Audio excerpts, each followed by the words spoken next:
उत्तर भारत के एक सुदूर इलाके में बसा था सोलपुर गांव। एक ऐसा गांव जहां लोग नीरस जिंदगी व्यतीत कर रहे थे, जहां अब न कोई हंसता था, न कोई त्योहार मनाया जाता था। इस गांव में मनहूसियत छाई हुई थी। यहां हर किसी के चेहरे पर डर था, क्योंकि इस गांव में अनचाहा साया आ बसा था। कई वर्षों बाद शहर से पढ़ाई पूरी करके आंसू अपने गांव लौटा था। आंसू बचपन से ही शहर में पढ़ाई करने चला गया था, लेकिन गांव की मिट्टी उसे वापस खींच लाई थी। फाइनली अपने गांव आ गया। चल आशु, सबसे पहले महादेव के मंदिर में माथा टेक, फिर घर चला जाए। आंसू की एक खास बात यह थी कि वह महादेव का परम भक्त था। वह कोई भी काम महादेव का नाम लिए बिना नहीं करता था। आंसू गांव में रहकर अपने पिता के साथ खेती बाड़ी करने लगा। वह मेहनती होने के साथ साथ काफी समझदार भी था। आंसू गांव में सबसे जल्दी ही घुल मिल जाता है। आंसू रात को अपने कमरे में लेटा हुआ था, पर उसको नींद नहीं आ रही थी। वह सोच रहा था, यह गांव जैसा दिखता है वैसा है नहीं। यहाँ कुछ तो अजीब है। ऐसा लगता है यहाँ लोग डरे सहमे से हैं। ना कोई खुशी, ना कोई त्योहार। ऐसा तो नहीं था मेरा गांव। यह सब सोचते सोचते आंसू अपने घर के पास टहलने लगा। तभी उसकी नजर सामने पेड़ के पास बैठे एक बुजुर्ग पर पड़ी। आंसू को आश्चर्य हुआ कि इतनी रात को वह बुजुर्ग उस पेड़ के पास क्यों बैठे हैं। वह उनके पास गया। अरे रामू काका, इतनी रात को आप यहाँ क्या कर रहे हो? रामू काका अपने ही ख्यालों में डूबे हुए थे। अचानक आवाज सुनते ही वे चौंक गए, जैसे वे नींद से जागे हों। अपने आप को संभालते हुए वे कहते हैं, कुछ नहीं बेटा, नींद नहीं आ रही थी, सोचा टहल लूं। आशु रामू काका के पास बैठ गया और उनसे बात करने लगा। काका, मैं जब से गांव आया हूँ तब से देख रहा हूँ कि गांव के सभी लोग मायूस हैं। किसी के चेहरे में खुशी नहीं है, जैसे सब डर डर के जी रहे हों। रामू काका आंसू से कुछ नहीं बोले। उनकी खामोशी को देख आंसू को संदेह हुआ। उसने फिर रामू काका से पूछा, काका, कोई तो बात है जो आप सब लोग मुझसे छुपा रहे हो। बताओ ना काका, मैं भी तो इसी गांव का बेटा हूँ। रामू काका ने एक लंबी सांस ली। ठीक है बेटा, अगर तुम यही चाहते हो तो सुनो। रामू काका आशु को वह सब बताने लगे जो हाल ही के कुछ वर्षों में इस गांव में घटित हुआ था। आज से कुछ वर्ष पूर्व इस गांव में एक साधु बाबा आए थे। वह साधु बाबा गांव के पास वाले जंगल में एक पेड़ के नीचे बैठकर तपस्या कर रहे थे। ओम नमः शिवाय, ओम नमः शिवाय, ओम नमः शिवाय। जब गांव वालों को यह पता चला कि गांव के पास वाले जंगल में एक साधु बाबा तपस्या करने आए हैं, तो गांव वाले उनके दर्शन करने के लिए व्याकुल हो गए।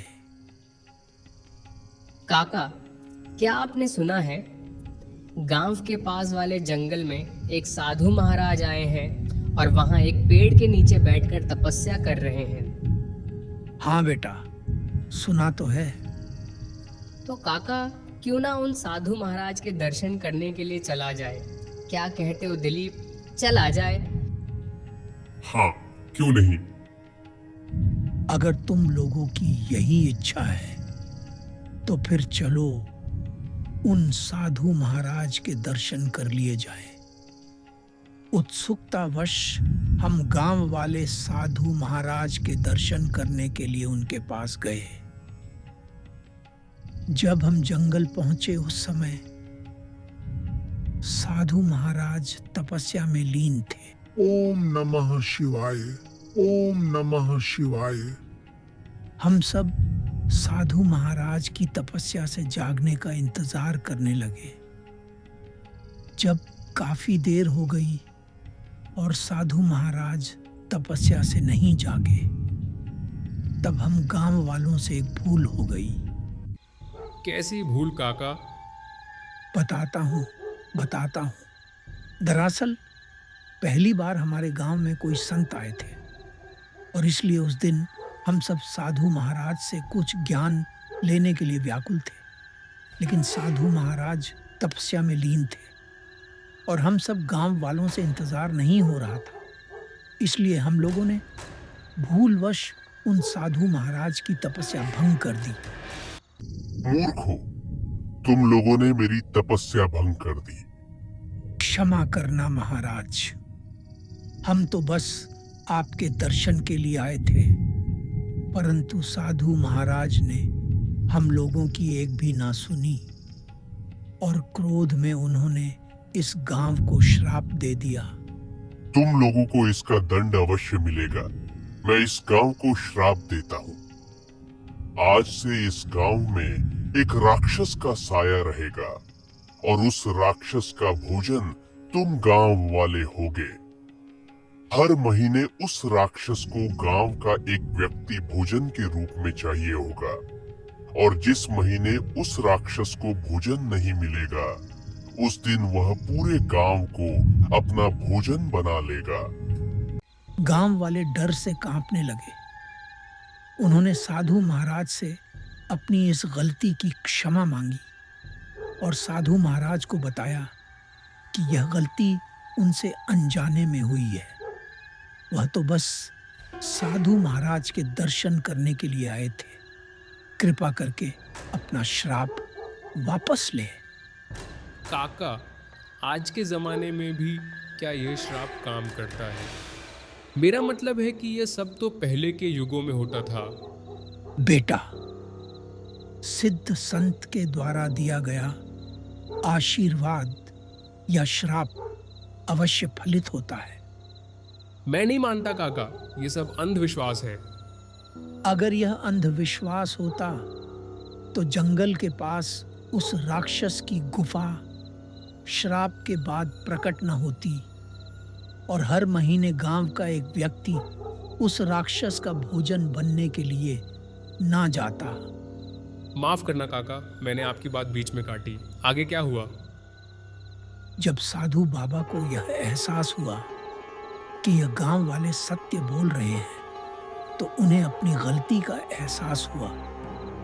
तब साधु महाराज ने कहा, मैं अपना श्राप वापस तो नहीं ले सकता, परंतु यह श्राप कब खत्म होगा और कैसे खत्म होगा ये बता सकता हूँ। गांव वालों के आग्रह करने पर उन्होंने श्राप की काट बताई।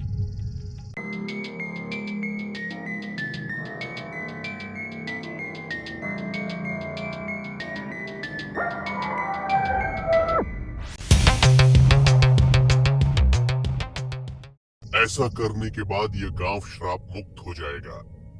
जी साधु महाराज। रामू काका आशु को पूरी कहानी सुनाने के बाद बताते हैं। साधु महाराज के श्राप के बाद हर महीने गांव के एक घर से कोई एक व्यक्ति उस राक्षस का भोजन बनने के लिए जाता है। पर इस बार राक्षस का भोजन तुम्हारे घर में से कोई एक बनेगा। ये बात सुनकर आंसू डर से सिहर उठता है। उसकी रामू काका से आगे कुछ पूछने की हिम्मत नहीं पड़ी। आशु को उस रात नींद नहीं आई क्योंकि उसके घर में वह और उसके माता पिता ही थे और वह अपने माता पिता के बिना नहीं रह सकता था। इसलिए उसने निर्णय लिया कि इस बार राक्षस का भोजन वही बनेगा। आसू ने राक्षस के पास जाने के लिए महाशिवरात्रि का दिन चुना। आशु महाशिवरात्रि के दिन उस राक्षस की गुफा में रात को जाता है। तब उसे साधु महाराज की बात याद आई जो रामू काका ने उसे बताई थी। महाशिवरात्रि के दिन कोई शिव भक्त उस राक्षस के पास भोजन के रूप में जाए। आशु साधु बाबा के बताए अनुसार महाशिवरात्रि का दिन चुनता है और वह महादेव का भक्त भी होता है। आशु हिम्मत करके गुफा के अंदर प्रवेश करता है तो उसे बहुत तेज बदबू आती है। उस बदबू से उसका दिमाग फट रहा था।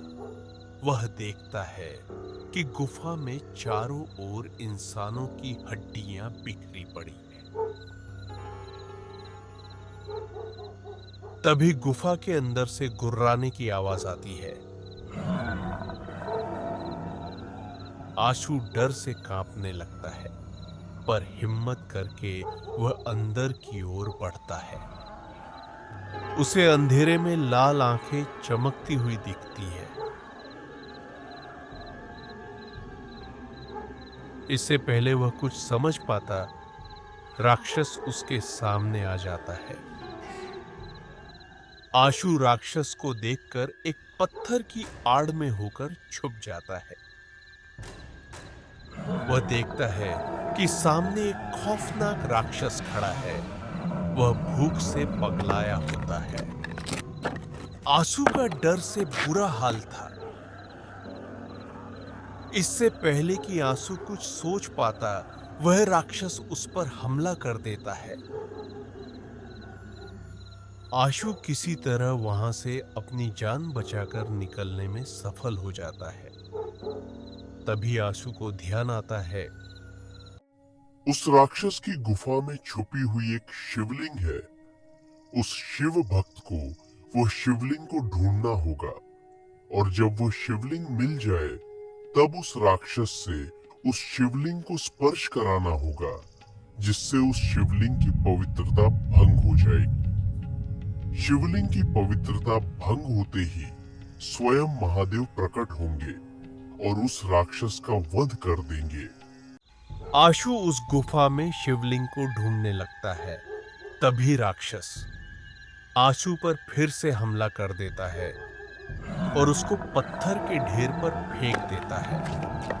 आशु दर्द से तड़प रहा होता है, पर वह हिम्मत नहीं हारता है।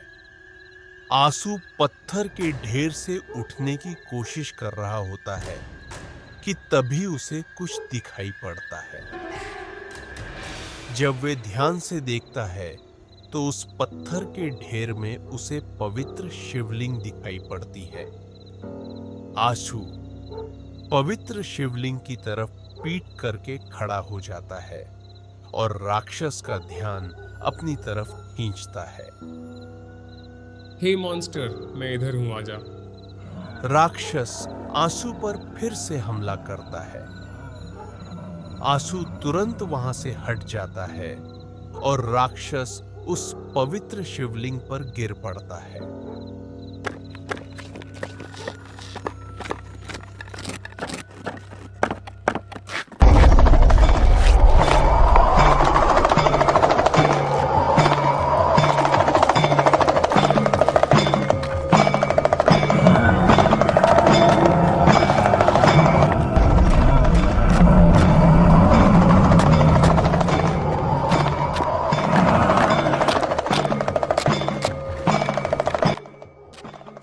आशु भगवान शिव को प्रणाम करता है। सोलपुर गांव श्राप मुक्त हो जाता है और गांव में फिर से सुख शांति और समृद्धि का वास हो जाता है। तो दोस्तों, महाशिवरात्रि की यह खास कहानी आपको कैसी लगी क्या सच में सच्ची भक्ति हर अंधकार को मिटा सकती है? आप अपनी राय नीचे कमेंट में जरूर बताइएगा। अगर आपको हमारी ये हॉरर स्टोरी पसंद आई हो तो वीडियो को लाइक करें, अपने दोस्तों के साथ शेयर करें और ऐसे ही डरावनी और रोमांचक कहानियों के लिए हमारे चैनल को सब्सक्राइब करना बिल्कुल मत भूलिएगा। मिलते हैं अगली कहानी में। तब तक के लिए हर हर महादेव।